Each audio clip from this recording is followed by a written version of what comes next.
أعوذ بالله من الشيطان الرجيم بسم الله الرحمن الرحيم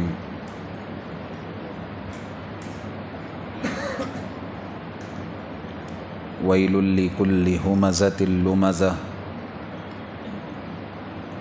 الذي جمع مالا وعدده يحسب أن ماله أخلده كلا لينبذن في الحطمة وما أدراك ما الحطمة نار الله الموقدة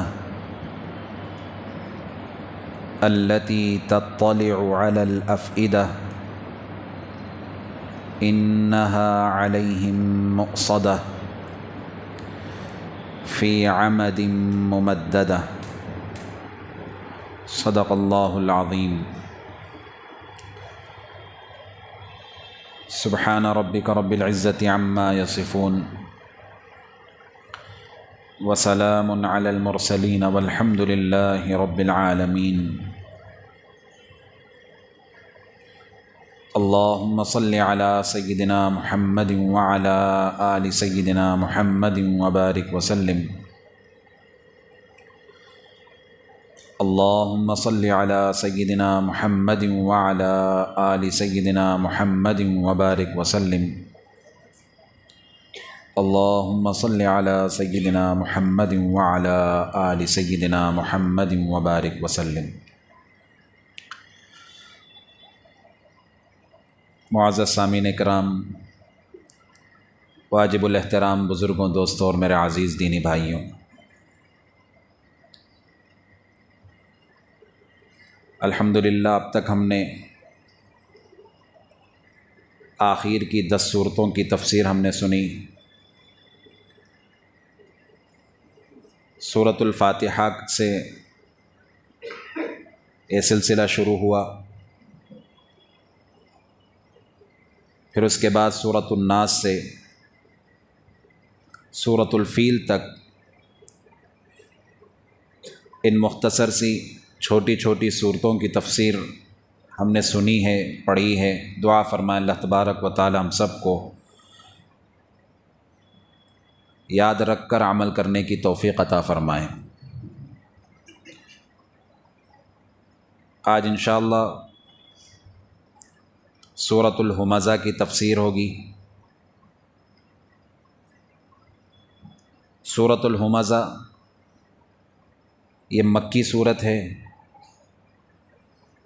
یعنی آپ علیہ الصلاۃ والسلام کے ہجرت کرنے سے پہلے نازل ہوئی ہے۔ اس صورت کے اندر 9 آیتیں ہیں۔ ان 9 آیتوں کے اندر اللہ تبارک و تعالی نے 3 بڑے بڑے گناہوں کا تذکرہ فرمایا اور ان گنہگاروں کے سلسلے میں وعید سنائی ہے کہ اس گناہ کا کیا سزا ہوگا۔ اللہ تعالیٰ فرماتے ہیں وَيْلٌ لِّكُلِّ ہُمَزَةٍ لُمَزَةٍ، بڑی خرابی ہے، بربادی ہے ہر اس شخص کے لیے جو پیٹھ پیچھے غیبت کرتا ہو اور منہ پر طعنے دیتا ہو۔ ہمزہ کا معنی ہے پیٹھ پیچھے غیبت کرنا، اور لمزہ کا معنی ہے منہ پر طعنے دیتے رہنا۔ الذی جمع مالا وعددہ، جو شخص مال کو جمع کرتا ہے اور گن گن کر رکھتا ہے۔ یحسب ان مالہ اخلدہ، اس کا خیال ہے کہ اس کا مال اس کو ہمیشہ زندگی دے گا۔ کلا لینبذن فی الحطمہ، ہرگز نہیں، لینبذن فی الحطمہ، اس کو ضرور بھی ضرور پھینکا جائے گا چورا چورا کر دینے والی جگہ میں۔ وما ادراک ما الحطمہ، اور اے نبی صلی اللہ علیہ وسلم کیا آپ جانتے ہیں چورا چورا کر دینے والی چیز یا جگہ کیا ہے؟ نار اللہ الموقدہ، اللہ کی جلائی ہوئی آگ ہے، التی تطلع علی الافئدہ، جو لوگوں کے دلوں تک پہنچے گی، انہا علیہم مؤصدہ، وہ آگ ان پر بند کر دی جائے گی، فی عمد ممددہ، اس طریقے پر کہ وہ بڑے لمبے لمبے ستونوں میں گھرے ہوئے ہوں گے۔ یہ آیت کا ترجمہ ہے۔ اس کا کیا مطلب ہے؟ تفصیل کے ساتھ سنیں۔ اللہ تبارک و تعالی نے اس صورت کے اندر 3 بڑے بڑے گناہوں کا تذکرہ فرمایا۔ ایک گناہ ہے ہمزہ، دوسرا ہے لمزہ، اور تیسرا ہے جمع مال کا جمع کرنا۔ ہمزہ کہتے ہیں غیبت کرنا، انسان کے پیٹھ پیچھے اس کی برائی بیان کرنا، اس کی عیب جوئی کرنا، لوگوں کے سامنے اس کی برائیاں بیان کرتے پھرنا، یہ غیبت کہلاتی ہے۔ غیبت اسلام میں اور آپ علیہ الصلاۃ والسلام نے غیبت کے تعلق سے سخت وعیدیں سنائی ہیں۔ قرآن مجید میں بھی اللہ تعالیٰ نے بعض آیتوں کے اندر غیبت کا بہت ہی سخت انجام اللہ تبارک و تعالیٰ نے بیان فرمایا ہے۔ ایک آیت میں اللہ تعالیٰ ارشاد فرماتے ہیں وَلَا يَغْتَبْ بَعْضُكُمْ بَعْضًا، کہ ایک دوسرے کی غیبتیں نہ کیا کرو۔ وَلَا يَغْتَبْ بَعْضُكُمْ بَعْضًا أَيُحِبُّ أَحَدُكُمْ أَن يَأْكُلَ لَحْمَ أَخِيهِ مَيْتًا فَكَرِهْتُمُوهُ۔ اس غیبت کرنے کی اللہ تبارک و تعالی ایک مثال سے سمجھا رہے ہیں۔ آج یہ غیبت ہر خاص اور عام کے اندر یہ شامل ہے، کوئی اس سے بچا ہوا نہیں ہے، چاہے وہ کیسا بھی انسان ہو۔ ہر ایک کے گھروں کے اندر، محفلوں کے اندر آج کوئی ایک محفل ایسی نہیں ہے جو غیبتوں سے خالی ہو۔ 4 آدمی مل جاتے ہیں تو غیبت کرے بغیر ان کی محفل مکمل نہیں ہوتی ہے۔ آج اتنا عام ہو گیا ہے غیبت کرنا، اور خاص کر گھر کی مستورات اور عورتوں کے اندر یہ غیبت کا رواج اتنا زیادہ عام ہوتا جا رہا ہے کہ ان خواتین کو احساس بھی نہیں ہوتا کہ ہم کتنا بڑا جرم کر رہے ہیں، اور اس موقع پر بہانہ بناتے ہوئے جب ان سے کہا جاتا ہے کہ اس طرح کی غیبتیں نہیں کی جاتی، تو وہ لوگ سمجھتے ہیں اور یہ بہانہ بناتے ہیں کہ ہم غیبت نہیں کر رہے ہیں، اس کی حقیقت بیان کر رہے ہیں۔ یہ بہانہ بنا کر نکلنے کی اور بچنے کی کوشش کرتے ہیں۔ بسا اوقات یہ کہتے ہیں اس کی حقیقت بیان کر رہے ہیں۔ یاد رکھیں، حقیقت بیان کرنا الگ چیز ہے، لیکن عام طور پر اس کی آسان سی مثال غیبت کو سمجھنے کے لیے اس کی آسان سی ایک علامت سمجھ لیں۔ اگر انسان کو کسی کی برائی کرنے میں مزہ آ رہا ہو تو سمجھ لیں وہ غیبت ہے، اور ہم خود اپنے گریبانوں میں جھانک کر دیکھ سکتے ہیں کہ ہم اس کی حقیقت بیان کرنے کے لیے یا اس کو سدھارنے کے لیے یا اس کو کسی کو آگاہ کرنے کے لیے ہم بیان نہیں کرتے، بلکہ ہم اپنی زبان کی چاشنی اور اپنے مزے کے لیے اس کی برائیاں بیان کرتے پھرتے ہیں۔ آج کتنا عام ہو گیا ہے کہ ہماری محفلیں اس سے خالی نہیں ہیں۔ اتنی سخت وعید آپ علیہ الصلاۃ والسلام نے بیان فرمائی ہے، اور اس آیت کے اندر اللہ تعالیٰ فرماتے ہیں اَيُحِبُّ أَحَدُكُمْ أَن يَأْكُلَ لَحْمَ أَخِيهِ مَيْتًا۔ اللہ تعالیٰ غیبت کی مثال بیان کر رہے ہیں کہ جو شخص غیبت کرتا ہے اور ایک بھائی کے اپنے بھائیوں کی برائیاں بیان کرتا پھرتا ہے، اللہ تعالیٰ فرماتے ہیں وہ شخص ایسا ہے جیسے وہ اپنا مردار بھائی کا گوشت کھا رہا ہو۔ اَيُحِبُّ أَحَدُكُمْ أَن يَأْكُلَ لَحْمَ أَخِيهِ مَيْتًا۔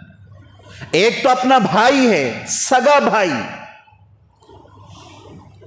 انسان کسی دوسرے انسان کا گوشت کھانا کتنا ناپسند کرتا ہے. ہم خود سوچ کر دیکھیں کسی انسان کا گوشت ہمیں کھانا ہمارا دل گوارا کرے گا؟ پہلی بات تو یہ ہے کہ وہ اپنے بھائی کا گوشت کھا رہا ہے. دوسرا کوئی زندہ بھائی نہیں، مردار بھائی ہے، مردار کا گوشت کھا رہا ہے. اور تیسرا کسی دوسرے کا نہیں بلکہ اپنا سگا بھائی ہے. گویا وہ ایسا ہے کسی کی غیبت کر رہا ہے تو وہ اپنے سگے بھائی کا مردار گوشت کھا رہا ہے. کتنی سخت وعید ہے. تو ہم اس کا مطلب یہ ہے کہ ہم غیبت کر رہے ہیں تو ہم غیبت کر کے اپنے مردار بھائی کا کچا گوشت چبا رہے ہیں. آج ہم میں سے ہر ایک اس سلسلے میں مبتلا ہے. ہماری خواتین، گھر کی خواتین اس کے اندر مبتلا ہیں. خاص کر ان کے اندر بڑی بری عادتیں ہیں. وہ کبھی بھی اس سلسلے میں جب ان کو سمجھایا جائے، بتایا جائے، حقیقت سے آگاہ کیا جائے تو وہ یہ کہتے ہوئے ٹال دیتی ہیں اور کہتی ہیں کہ ہم تو حقیقت بیان کر رہے ہیں، ہم تو اس کے سلسلے میں لوگوں کو بتا رہے ہیں تاکہ حقیقت معلوم ہو جائے اس کے سلسلے میں. آپ علیہ الصلاۃ والسلام نے ایک مرتبہ یہ بیان فرمایا کہ لوگوں دوسروں کی برائیاں بیان نہ کرو، یہ غیبت ہے. بعض صحابہ اکرام نے پوچھا یا رسول اللہ صلی اللہ علیہ وسلم، اگر وہ برائی اس کے اندر واقعتاً ہو، حقیقتاً وہ برائی اس کے اندر موجود ہو، اگر اس کے باوجود ہم بیان کریں؟ آپ علیہ الصلاۃ والسلام نے فرمایا تبھی تو غیبت ہے. اگر اس کے اندر وہ برائی ہے اس کے باوجود لوگوں سے بولتے پھرتے ہو تو یہی غیبت ہے. اگر اس کے اندر غیبت وہ برائی نہیں ہے، برائی نہ ہو، اس کے باوجود بیان کریں، پھر تو اس کے اوپر تہمت لگانا ہے. یہ بات یاد رکھیں. اس کے اندر حقیقتاً ہے وہ برائی. اب یہاں پر یہ مسئلہ پیش آتا ہے کہ اگر وہ برائی ہے تو اس برائی کو کیسے ختم کیا جائے؟ اس کا آسان طریقہ یہ ہے کہ اس کی موجودگی میں کہا جائے، اس کے سامنے کہا جائے اور اصلاح کی نیت سے کہا جائے کہ بھائی آپ کے اندر اس قسم کی برائی اور بیماری ہے، آپ اس سے باز آ جائیں. یہ طریقہ ہوتا ہے. لیکن ہمارا جو عام طور پر ہمارے اندر جو رواج ہے اور ہمارے اندر جو برائی ہے، ہم اصلاح نہیں چاہتے بلکہ ہم یہ چاہتے ہیں کہ اس کی برائی ہو اور مزے آئیں اور مزے لے لے کر ہم اس کو بیان کریں. بعض دفعہ کچھ لوگ ایسے بھی ہوتے ہیں کہ جتنی برائی ہے اتنی تو بیان نہیں کرتے، اس کے اندر مزید اضافہ کر کے اور چار اپنی طرف سے اس کے عیب لگا کر بیان کرتے ہیں اور اس کو گرانے کی کوشش کرتے ہیں. یہ ساری چیزیں سخت وعید ہے. قرآن کے اندر اور احادیث کے اندر اللہ تبارک و تعالیٰ نے اور آپ علیہ الصلاۃ والسلام نے سخت وعیدیں سنائی. اس کے اندر بھی وعید آئے گی، سنیں اس کی کیا وعید ہے. جو شخص غیبت کرتا ہے اس کے تعلق سے اللہ تبارک و تعالیٰ نے اس آیت کے اندر کیا فرمایا، آگے اس کی وعید آئے گی. تو پہلی برائی اس سورت کے اندر اللہ تعالیٰ نے بیان فرمائی ہے ہمزہ، ہر وہ شخص جو غیبت کرتے پھرتا ہے، دوسرے کی برائیاں بیان کرتا پھرتا ہے، اس کے لیے سخت وعید ہے. اور دوسرا لمزہ. لمزہ کا معنی ہے سامنے منہ پر طعنہ دینا. طعنہ دینے والا کے بھی، جو شخص طعنے دیتا پھرتا ہے وہ بھی سخت وعید کے اندر مبتلا ہے. طعنہ کیسے دیتے ہیں؟ کوئی شخص ہے سامنے، اس کے اندر ایک برائی ہے لیکن اس برائی کو اصلاح کی نیت سے نہیں بتاتے بلکہ اس کو چھیڑنے کے لیے اور اس کو نیچا دکھانے کے لیے اس کو طعنہ دیا جاتا ہے. ایک انسان اگر چوری کر لے، غلطی سے اس سے چوری ہو گئی، اس نے چوری کر لی، معلوم ہو گیا، اب چوری کرنے کے بعد اس نے توبہ بھی کر لیا ہے اور اس نے سچی پکی توبہ کر کے وہ چوری سے باز آ گیا ہے، لیکن بعض لوگوں کی عادت ہوتی ہے اس کے باوجود اس کے اس چوری کی عادت کو اور اس گناہ کو اس طریقے سے اس کے سامنے چور چور کہہ کر اس کو بلاتے ہیں اور یہ کہتے ہیں تو چور ہے، جبکہ وہ توبہ کر چکا ہے.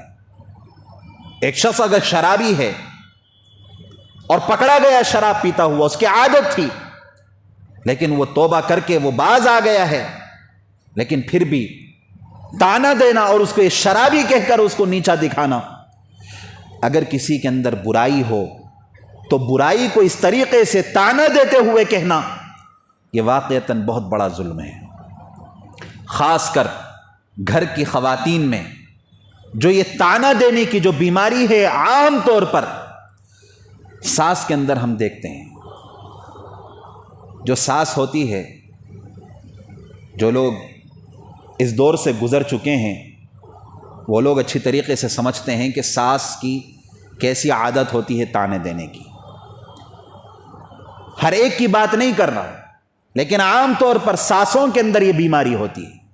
وہ اپنی بہو کو وہ طعنے دیتی ہیں، اور وقتاً فوقتاً تمہارے باپ نے ایسا کیا، تمہاری ماں ایسی ہے، تو ایک غریب خاندان کی ہے، تو یہاں آ کر ہم نے پکانا تجھے سکھایا ہے. اس طریقے سے طعنے دینا، اور کئی قسم کے طعنے ہوتے ہیں.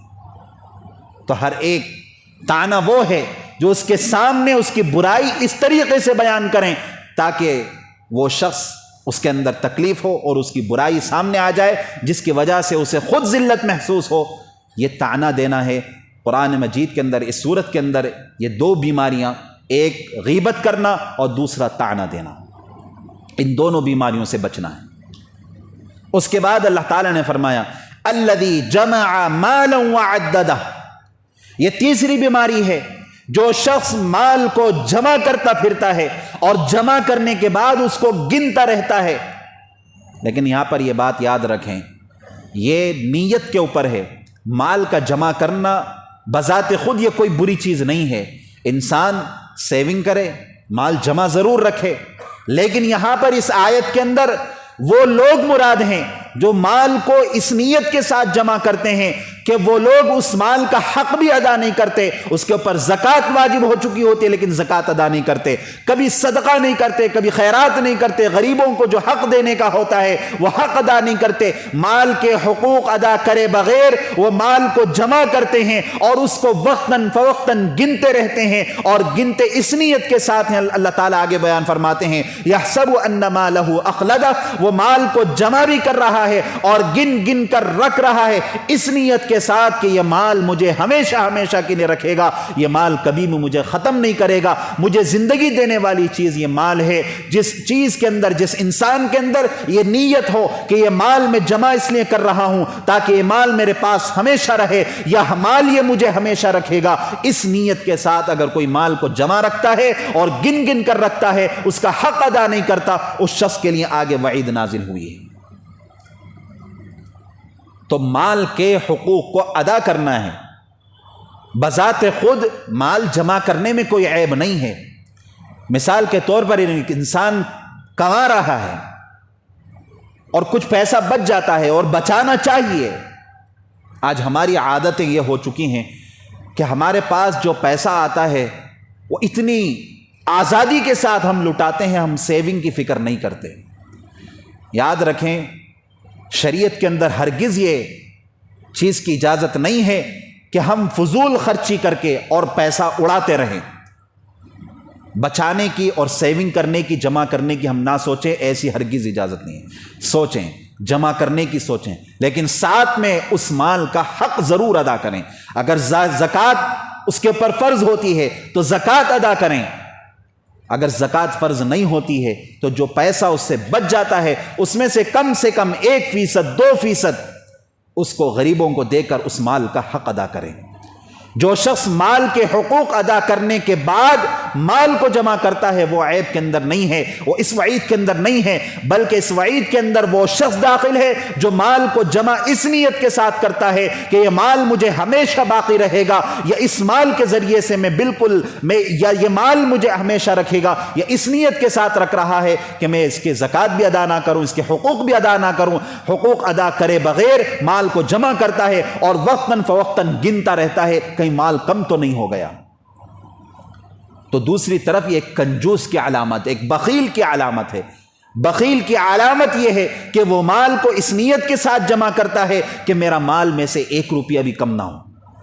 وہ خرچہ نہیں کرے گا، بیوی بچوں پر خرچہ نہیں کرے گا، جس کو خرچ کرنے کے حقوق ہے وہ خرچ نہیں کرتا. کتنے لوگ ہمارے معاشرے کے اندر ایسے ہیں جو مال کو جمع کر کے رکھتے ہیں، اپنی بیوی بچوں پر بھی خرچ کرنے کے لیے وہ ایک عار سمجھتے ہیں، اس کو ایک برائی سمجھتے ہیں۔ تو اس آیت کے اندر وہ لوگ داخل ہیں جو مال کے حقوق ادا کرے بغیر نہ زکوٰۃ ادا کرتے، نہ صدقہ و خیرات کرتے، نہ بیوی بچوں پر خرچ کرتے ہیں، جن کو خرچ کرنے کا حق ہے نہ ان پر خرچ کرتے ہیں۔ ایسے لوگ اس وعید کے اندر شامل ہیں، اور ان لوگوں پر یہ وعید ہے کہ وہ لوگ ایسے ہیں جو مال کو جمع کرتے ہیں اور گن گن کر۔ کنجوس کی علامت اور بخیل کی علامت یہ ہوتی ہے کہ وہ گھنٹے گھنٹوں میں دن بدن وہ مال کو گنتا رہتا ہے اور یہ سوچتا ہے کہیں ختم تو نہیں ہو گیا۔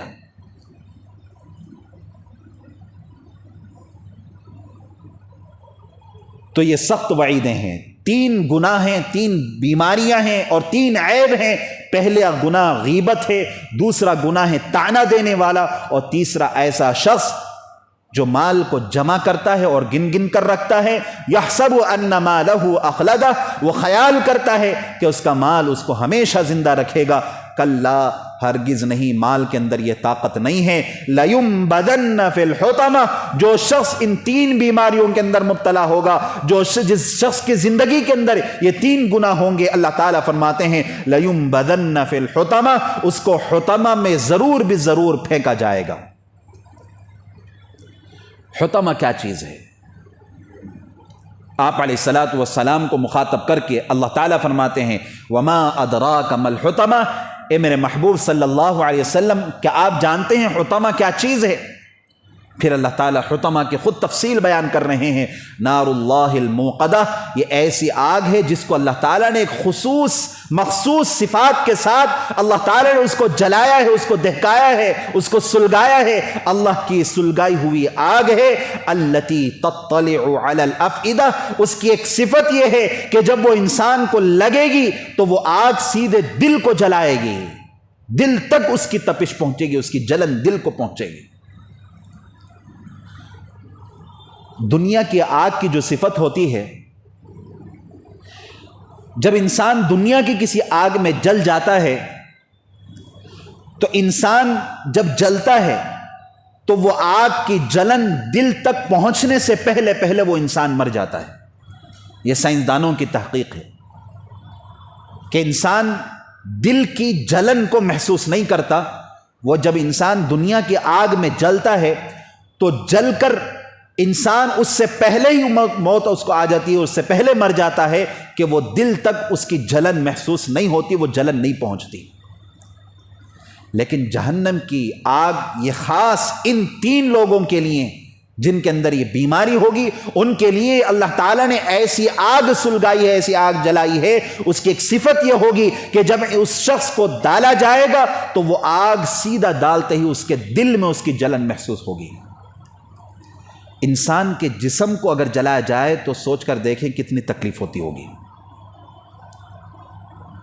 ذرا سا انسان کی انگلی کے اندر اگر تپش محسوس ہو جائے یا انگلی کے اندر کوئی گرم چیز لگ جائے تو انسان تڑپ اٹھتا ہے۔ یہ صرف ایک انگلی پر آگ کی تپش لگنے کی وجہ سے۔ سوچ کر دیکھیں جب وہ آگ دل کو جلائے گی اور اس کی تپش، اس کی جلن دل کو پہنچے گی تو پھر انسان کا کیا حال ہوگا۔ نار اللہ الموقدہ، اللہ کی سلگائی ہوئی آگ ہے۔ التی تطلع علی الافئدہ، اس کی صفت یہ ہے جو دلوں تک پہنچے گی، دلوں تک جلائے گی۔ انہا علیہم مؤصدہ، یقیناً وہ آگ ان پر بند کر دی جائے گی۔ ایسا نہیں کہ اس کو ایک کھلے میدان کے اندر جلا کر چھوڑ دیا جائے گا، نہیں، بلکہ اس کو ایک بند کر دیا جائے گا۔